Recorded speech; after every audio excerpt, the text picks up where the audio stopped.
বিশাল পাখি আছে। পাখি আসছে দিকে সেখানে আটটাও পাখি বিধবা লাগে দেখো একটা বিধবা নেই।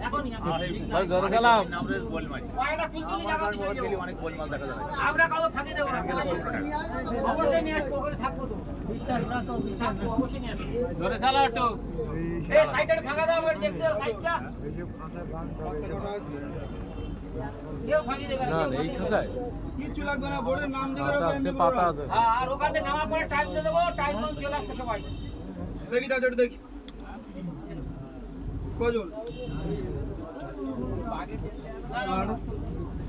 ভাই ভাড়া ভাবিক দাও পয়সা। বাঘ বাঘ আমরা বছরে 30-40 করে যাচ্ছি কজন এখনো আছে, খুব কম পড়ে। ওই নেটের ধারে ধারে বাঘ দেখা যায় না বাবা। আমি কালকে পরে একটা বাঘ দেখো। মাঝে সাথে নাকি হয়? মাঝে সাথে ওই যারা ওই গ্রামে যারা ওই বাস করছে ওরা বলছে আগে প্রায় দেখা যেত, এসো এসো এসো দেখি এটা দেখি তো কোনো কিছু তাড়া খেয়ে চলে আসে। আচ্ছা এই বলতে সে আটকে গেল। এবার এক্ষুনি ভালো হচ্ছিস তো পরে আবার অন্যরকম শুরু হবে না তো। কোনো অসুবিধা নেই ভাই কোনো অসুবিধা নেই 2 নম্বরের ব্যবসা করে তোমার কাছ থেকে 50 টাকা নেওয়ার লাভ হবে কাকা? এই লোকের ধর্ম। তোমার কাছ থেকে যদি 50 টাকা নেই, আমার 50 টাকা কোনো কাজে লাগবে? নিশ্চয়ই লাগবে না, কারণ তুমি ধর্ম করতে গিয়েছো এখানে। খালি টাকা লিচ্ছি কেন ভাই সামনে দাও ভাই ভাড়াটা টাকা লিচ্ছি কত?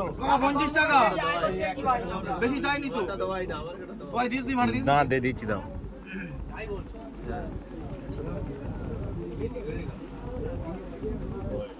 ধরে যাবে না কাকা এখন তো ভয় পাচ্ছে যদি আমি ভাড়া নিচ্ছি এখন তো পরে আবার অন্যরকম না না না না ভাই বাঘ দেখা যাবে তো? ও কথা আমি প্রথমে ওঠার আগের থেকেই বলি চাচা, বাঘ যদি দেখা তোমার নসিবে থাকে তুমি বাঘ কেন সব দেখতে পাবে, তোমার গাছ ধরে সে ভাসবেন দেখা গাছ ধরে আছে। নসিবে যদি না থাকে তুমি দেখতে না পারলে সে দোষটা আমার না। তুমি জায়গা তো দুটো সাইড দেখতে দেবো আমরা সবাই চলে এসো ভাই তুমি চলে এসো দেখে দেখে আরে ওনাদের ভালো লাগে না। আরে বড় বড় নাম দিলে খুব কম পড়ে দাদা, ভাড়াটা দেবেন।